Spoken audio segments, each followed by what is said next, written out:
Saludos cordiales, bienvenidos a este espacio de reflexión académica en el marco del Seminario de Educación Inclusiva y Multicultural para el siglo XXI, facilitado de forma muy motivadora por parte de la doctora Miriam García, en el doctorado de Ciencias de la Educación de la Universidad Nacional Experimental Francisco de Miranda. En esta oportunidad, como integrante de la segunda corte, por acá me presento, Carlos Trujillo Rendón, y hoy junto con mis colegas, la Magíster Virginia y la Magíster Concheta, analizaremos el perfil del aprendiz desde una perspectiva sistémica. Sin más preámbulo, daré inicio a este simposio académico, abordando las raíces del sujeto, las variables biopsicosociales. Es importante comenzar a hablar sobre la inclusión, en donde me permito comprender que el aprendiz llega al aula con una carga de variables determinantes. Entre estas variables tenemos la edad, el sexo y el género, las cuales vienen a ser construcciones que dictan cómo el estudiante se percibe a sí mismo en un entorno multicultural. Por lo tanto, debemos ser críticos con la condición social. En nuestro contexto actual, la vulnerabilidad socioeconómica puede actuar como una barrera cognitiva. Si el entorno no garantiza las necesidades básicas que cada uno tenemos, podemos decir que el sujeto se encuentra en una situación de desventaja, que la escuela, la institución educativa debe compensar y no obviar, no dejar a un lado. De acuerdo a esto, la inclusión multicultural exige reconocer estas diferencias para lograr una verdadera equidad pedagógica, un equilibrio en el entorno educativo actual. Se requiere dejar atrás la vieja idea de que el aprendizaje es un proceso puramente cognitivo. Hoy entendemos las aulas como ecosistemas complejos donde se cruzan tres grandes dimensiones: lo biológico, que es la neurodiversidad, la genética y el desarrollo; lo psicológico, que son las emociones, autoconceptos e identidad; y lo social, que es la cultura, el entorno socioeconómico y las políticas educativas. Así que en el siglo XXI la biología en la educación ya no se reactiva o el modelo médico de la discapacidad visto como un defecto a corregir, sino que desde el paradigma de la neurodiversidad. El ser humano es diverso por naturaleza. La inclusión no es un acto de caridad ni un protocolo burocrático, es una transformación sistémica. Comprender las variables biopsicosociales implica aceptar que para que una mente aprenda, primero el cuerpo debe estar seguro. Esto basado en la biología.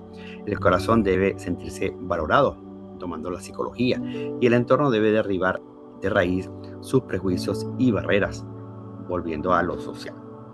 Por lo tanto, el aula multicultural e inclusiva es un catalizador de emociones intensas. La mente del estudiante procesa constantemente quién es y si pertenece a ese espacio. Ningún cerebro aprende en el vacío, lo hace dentro de una estructura social interconectada, donde confluyen los macrosistemas y los microsistemas.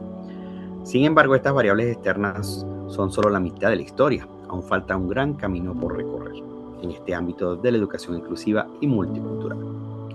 Así, para entender cómo estas realidades se procesan internamente, es necesario entrar en el pensamiento, un pensamiento crítico, temática que ha venido abordando mi colega Virginia durante su formación doctoral, de forma muy coherente, quien profundizará en el mundo neurocognitivo a continuación, a quien cedo la palabra.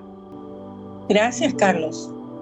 Retomando la excelente exposición de mi compañero sobre el perfil biopsicosocial, corresponde adentrarnos en esta organización estructural y funcional del cerebro que determina cómo captamos, procesamos, almacenamos y respondemos a la información del entorno. Es decir, el cómo aprende el sujeto desde su propia singularidad cognitiva.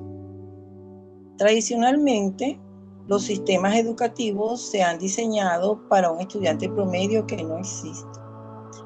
Desde la perspectiva del paradigma de la neurodiversidad, entendemos que cada cerebro posee una configuración única, un ritmo de maduración distinto y un estilo propio de procesar la realidad.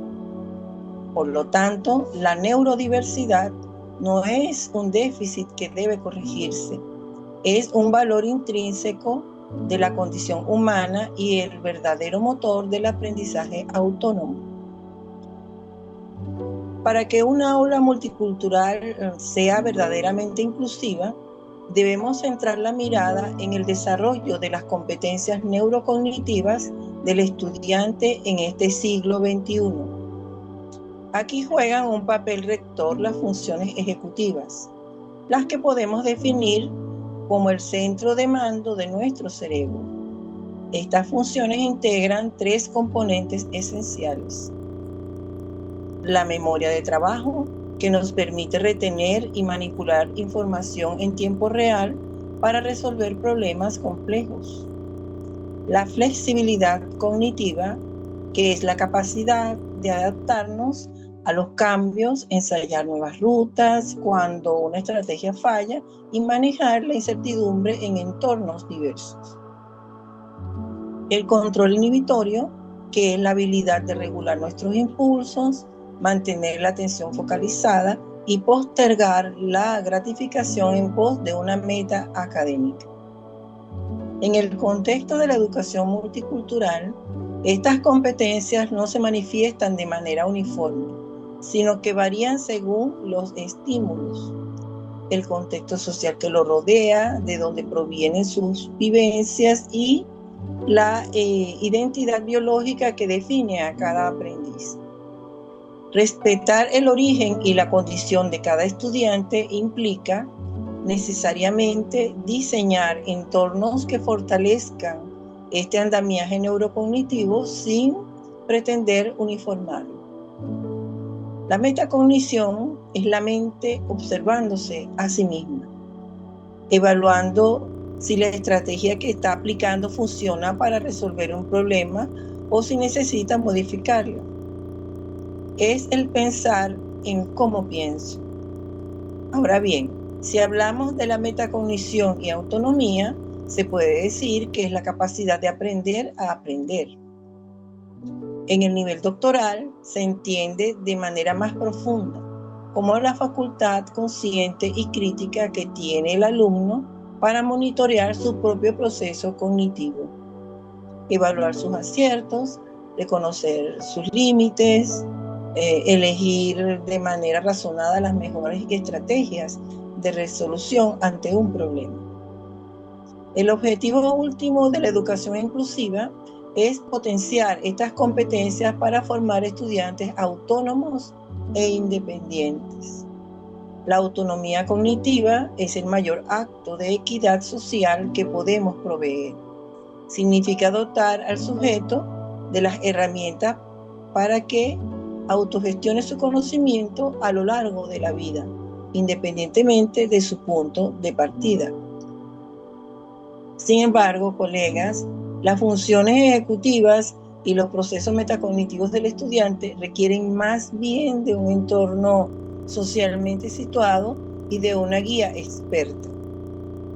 Ante esto nos surge una interrogante: ¿quién articula este valioso potencial cognitivo con la realidad cultural y social del alumno? Y esta otra: ¿cómo transformamos esta habilidad cerebral en un acto de inclusión efectiva dentro del aula? Para dar respuesta a este rol fundamental, cedo la palabra a mi colega Concheta, quien profundizará en la mediación docente como ese puente indispensable hacia la educación inclusiva. Muchas gracias. Les habló Virginia Parra.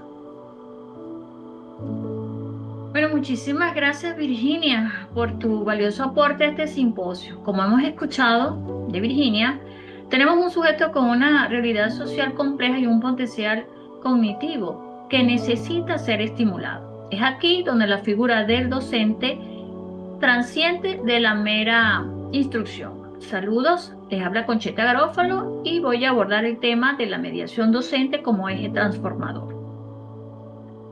Tradicionalmente, bajo el enfoque constructivista clásico de Vygotsky, la mediación es el proceso mediante el cual el docente actúa como facilitador o puente en la construcción de estructuras mentales del estudiante.